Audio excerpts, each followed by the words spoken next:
ভাই আমার টাকা দিবি কখন? ভাই ভাই এই মহাশয় কামটা করলো কি? আপনার কোন বন্ধু থেকে টাকা নেওয়ার পরে এমন কাজ করে সেটা অবশ্যই কমেন্ট বক্সে বলে যাবেন।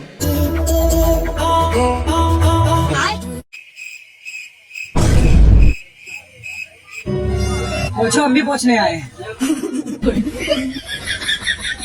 আর এই বেচারা তো প্রথমে বই পেয়ে গেছিল, ভাবছিল আজকে তার খবর আছে, কিন্তু একটু পর বুঝতে পারে ঘটনা পুরোই উল্টো। পাশের জন্য এখানে আছে হাত মুছার জন্য। আমি মাসের উপর দৌড়ে দিকে আগে বাবা আমার ব্রেক লাগিয়ে দিতে নেরে আব্বা আব্বা এই তুমি তাও বুঝলাও কে? হ্যাঁ যদি আমি যেদিন হইলাম না আগে মা ঘোরা দিয়ে নিতে সাথে খালি ঘোরার না খালি চিহি করি। আর guys, যারা এখন পর্যন্ত ভিডিওতে লাইক করেন নাই কি করতেছেন ভাই? তাড়াতাড়ি একটা লাইক দিয়ে চ্যানেলটি সাবস্ক্রাইব করে দেন, তা না হলে এমন হাস্যকর ভিডিও পরবর্তীতে মিস করে যাবেন। এই কি আছে বাইর কর।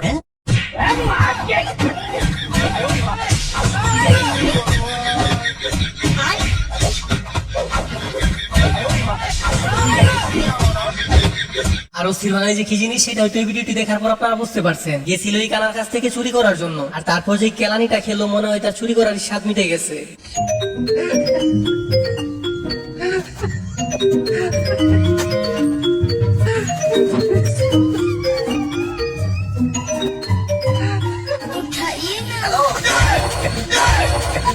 আমি কোন না বিরিজ আচ্ছা আইতাছি আর গাইস, এটা ছিল 90 দশকের অবস্থাটা। কারো কাছে যদি একটা ফোন থাকতো তাহলে এমন ভাবে রাখতো যে যেটা বের করতে করতে অর্ধেক জীবন শেষ হয়ে যেত। আর সেটা হয়তো আপনারা এই ভিডিওটি দেখার পরে বুঝতে পারছেন। এ বলদ বানাইছি বেচারা পাইছিস না আলা ও সেই বেচা পাইছি রে দেখছেন ভাই আপনারা বাজা লাইছি।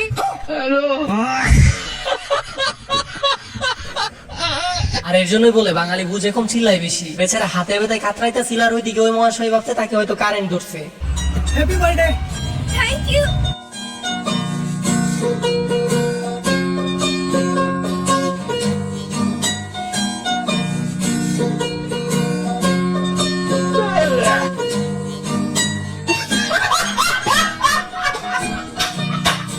আর এই মহাশয় তার গার্লফ্রেন্ডের জন্য চকলেটের প্যাকেটের ভিতরে আইফোন ভরে আনছিল, আর তার গার্লফ্রেন্ড সেটাকে চকলেট ভেবে ফেলে দেয়। আর এই বেচারি বুঝতে দেরি হয়ে গেছে যে কোনটার ভিতরে আইফোন ছিল।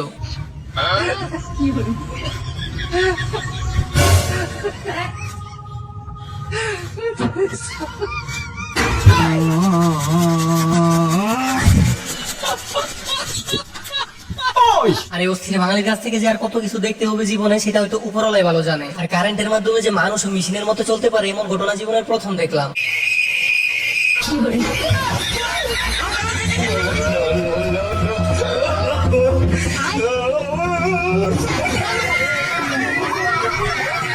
আর এই মহাশয় পুকুর পাড়ের মধ্যে উঁচু করতেছিল, তো এই তোরে এসে যে কামটা করলো সেটা সত্যি অনেক বেশি হাস্যকর। আর ওইদিকে হুজুরে ভয় পেয়ে তো পুরো এলাকা ছাড়া।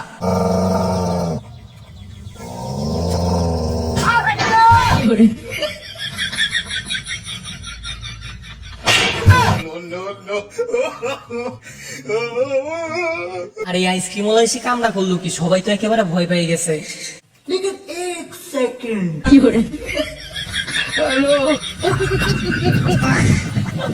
আর এই অস্থির বাঙালির এমন বুদ্ধি দেখে আমি সত্যি অবাক। আর এমন টেকনোলজি জীবনের প্রথম দেখে থাকলে অবশ্যই ভিডিওতে একটা লাইক করে দিবেন।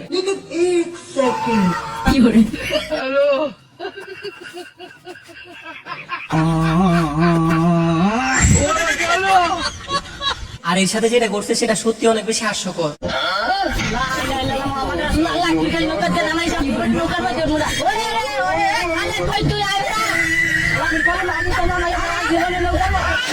আর এই কাকা জীবনের প্রথম উঠছিল নৌকার মধ্যে, কিন্তু এই তোরগুলো তার সাথে যেটা করলো সেটা দেখার পর তো আমি হাসতে হাসতে শেষ।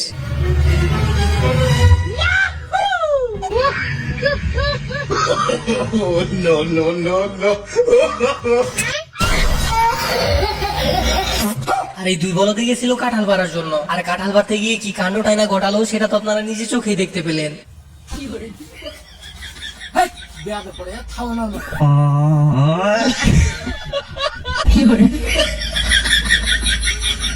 আর এই বেচারাকে কি বোকাটাই না বানালো। আজকাল রাস্তাঘাটে কোনো কিছু পেলে সেটা নেওয়া থেকে বিরতই থাকুন, আর না হলে কে কোথা থেকে ভিডিও করতেছে তার কোনো গ্যারান্টি নাই।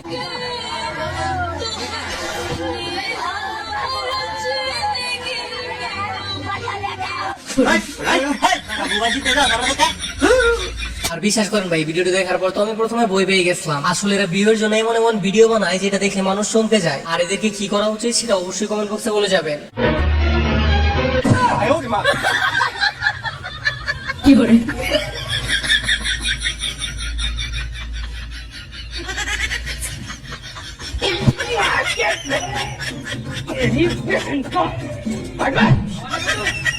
ভাইরে ভাই, বলদের তো একটা লিমিট থাকা দরকার, কিন্তু এরকম বলদ আমি আজ পর্যন্ত কোনোদিন দেখিনি। আর এই বলদের কাণ্ড দেখে যদি ভালো লাগে অবশ্যই ভিডিওতে একটা লাইক করে দিবেন। लेकिन ये साला कर क्या रहा है यहाँ पे?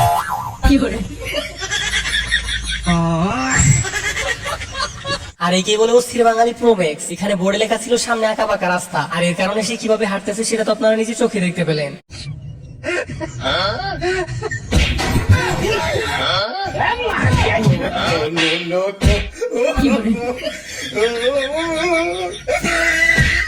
আর এই বেচারা শহর থেকে অনেকদিন পর দেশে আসছিল, আর তার সাথে যেটা করলো সেটা দেখার পর তো আমি হাসতে হাসতে মাটিতে গড়াগড়ি খাইতেছি। ভাই আপনার সমস্যা কি?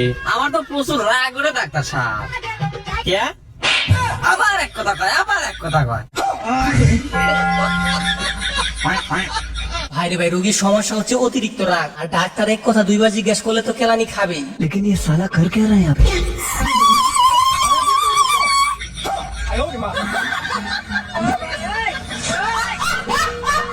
আর অস্থির বাঙালি ছেলেরা যে বেশি ইতর হয় এমন কোনো কথা না, এরা তো দেখতেছি এর থেকে বড় ইতর। लेकिन ये साला कर क्या रहा है यहाँ पे?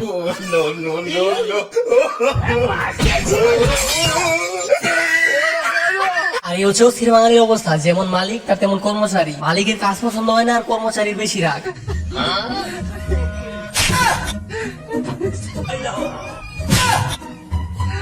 ये साला कर क्या रहा है?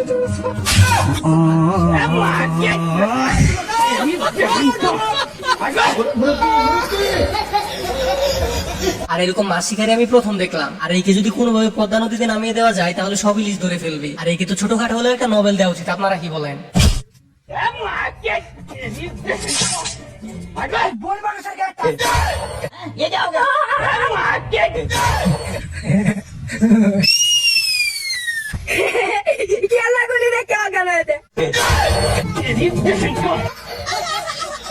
তো গাইস, দেখতে দেখতে ভিডিও শেষ পর্যায়ে চলে এসেছে। এখন পর্যন্ত যারা ভিডিওতে লাইক করেন নাই, কি করতেছেন ভাই? তারা একটা লাইক দিয়ে চ্যানেলটি সাবস্ক্রাইব করে রাখেন।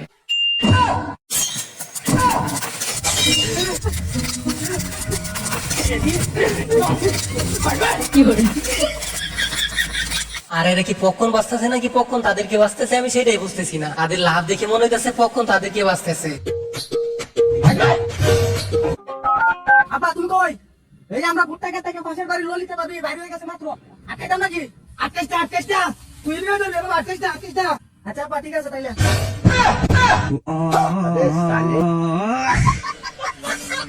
আর এইখানে যে ঘটনাটি ঘটছে সেটা সত্যি অনেক বেশি হাস্যকর। এরকম একটা ঘটনার জন্য তার ছেলে মনে হয় মোটেও প্রস্তুত ছিল না। আর এরকম ঘটনা শুধু অস্থির বাঙালি দ্বারাই সম্ভব।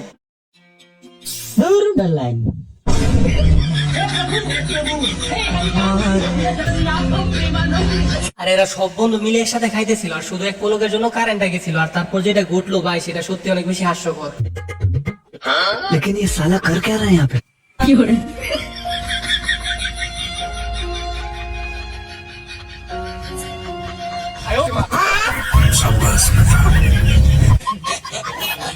আসলেই গেছে, আজকাল কাকে বিশ্বাস করবেন? ভিক্ষুকরাও এমন অভিনয় করে ভিক্ষা করে যে বুঝারই কায়দা নাই। আর আমাদের দেশে কে ভিক্ষা করতেছে আর কে বিজনেস করতেছে সেটাই বোঝা মুশকিল।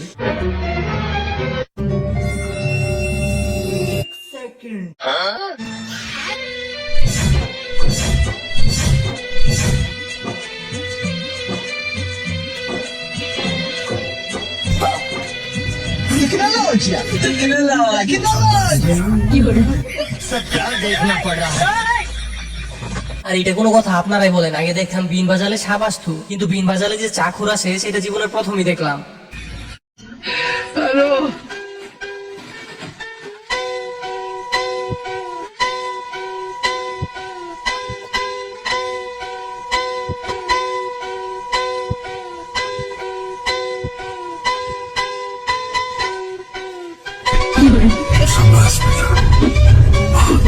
আর বিশ্বাস করেন ভাই, এরকম একটা কাণ্ড দেখার জন্য আমি মোটেও প্রস্তুত হয়ে বসেছিলাম না। অস্থির বাঙালি যে ভিক্ষা করে গরু কিনে ফেলবে সেটা সত্যি অবাক হওয়ার বিষয়। আসলেই গেছে, অস্থির বাঙালির কাছে অসম্ভব কাজ বলতে কোনো কিছুই নাই। अच्छा आपका शादी करना होगा तो कैसा लड़का चाहिए काला काला क्यों मतलब अच्छे होते हैं। काला नाम जो काला इंसान होते हैं बहुत दिल के साफ होते हैं। अरे बोल रहे हो सही वाले कौन है তো গাইস, আজকের এই ভিডিওটা ছিল এই পর্যন্তই। আশা করি যে আপনাদের কাছে ভিডিওটি অনেক ভালো লাগছে। আর ভিডিওটি ভালো লাগলে একটা লাইক দিয়ে চ্যানেলটি সাবস্ক্রাইব করে আমাদের পরিবারের একজন সদস্য হয়ে যান। আর দেখা হচ্ছে নতুন কোন অস্থির লেভেলের এপিসোডে, যেখানে আপনারা প্রাণ খুলে হাসবেন। তো তখন পর্যন্ত সবাই ভালো থাকুন, সুস্থ থাকুন। আল্লাহ হাফেজ।